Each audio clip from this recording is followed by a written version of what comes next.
सियोन ही एकमात्र ऐसा स्थान है जहां स्वर्गीय पापियों अर्थात स्वर्गदूतों को जिन्होंने स्वर्ग में पाप किया और इस पृथ्वी पर निकाल दिए गए, उद्धार का अद्भुत अनुग्रह दिया जा सकता है। परमेश्वर ने बाइबल में कई भविष्यद्वक्ताओं के माध्यम से इस पर बार बार जोर दिया है। लेकिन चौथी शताब्दी के मध्य में सियोन पृथ्वी से गायब हो गया। इस प्रकार पिता आन सांग होंग ने सियोन के साथ क्या किया जो नष्ट हो गया था? उन्होंने सब कुछ बहाल किया और सियोन को फिर से बसाया। उन्होंने सप्त का दिन, फसह और 3 बार में 7 पर्वों को पुनर्स्थापित किया। चूंकि स्वर्गीय पिता ने नई वाचा के सभी सत्यों को पुनर्स्थापित किया, इसलिए स्वर्गीय परिवार के सदस्यों को उनकी आवाज सुननी चाहिए और जल्दी से सियोन में प्रवेश करना चाहिए। यदि हम सियोन जाएंगे तो हम अपने स्वर्गीय परिवार के सभी सदस्यों को पाएंगे।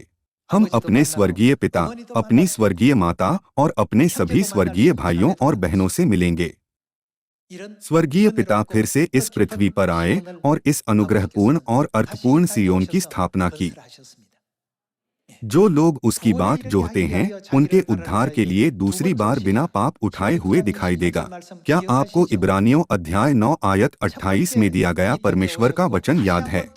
यह भविष्यवाणी की गई है कि स्वर्गीय पिता इस पृथ्वी पर दूसरी बार आएंगे।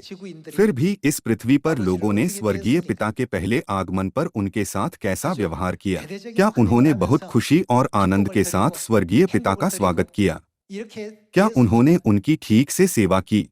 उन्होंने उनके साथ बहुत बुरा व्यवहार किया। जब भी उन्होंने उन्हें देखा, उन्होंने उनका मजाक उड़ाया और उनका उपहास किया, और जहां कहीं वह गए, उन्होंने उनकी निंदा की। अंत में उन्होंने उन पर आरोप लगाया और उन्हें क्रूस पर चढ़ाया। उन्होंने बर्छे से उनके पंजर को भेदा और उन्हें कोड़े मारे।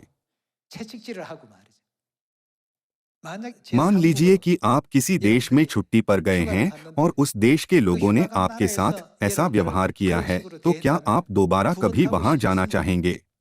लोगों ने पिता के साथ जो किया उसका केवल 1/4 भाग भी आपके साथ किया जाए तो आप वहां नहीं जाना चाहेंगे। लेकिन स्वर्गीय पिता इस पृथ्वी पर दूसरी बार आए। ऐसा क्यों है? हमें उसकी संतानों को बचाने के लिए और सियोन को फिर से बसाने के लिए जिसे परमेश्वर ने चुना है। इस बारे में सोचिए कि हमारे लिए परमेश्वर का प्रेम कितना महान है कि वह एक बार फिर ऐसी भयानक जगह पर आए। क्या यह केवल असीम प्रेम से ही संभव नहीं होगा? यह देखते हुए कि स्वर्गीय पिता और माता हमारे साथ इस महान प्रेम के साथ व्यवहार कर रहे हैं, क्या हमें अपने भाइयों और बहनों को खोजने के लिए पिता और माता से प्राप्त प्रेम को दूसरों को नहीं देना चाहिए? क्या हमारे पास ऐसा परिपक्व विश्वास नहीं होना चाहिए? आज इस समय के माध्यम से मैं इस पृथ्वी पर आने, हमें नई वाचा का सत्य सिखाने और नष्ट की गई सभी व्यवस्थाओं और नियमों को पुनर्स्थापित करने के लिए हमारे स्वर्गीय पिता मसीह आन सांग होंग को अनंत धन्यवाद और महिमा देता हूँ।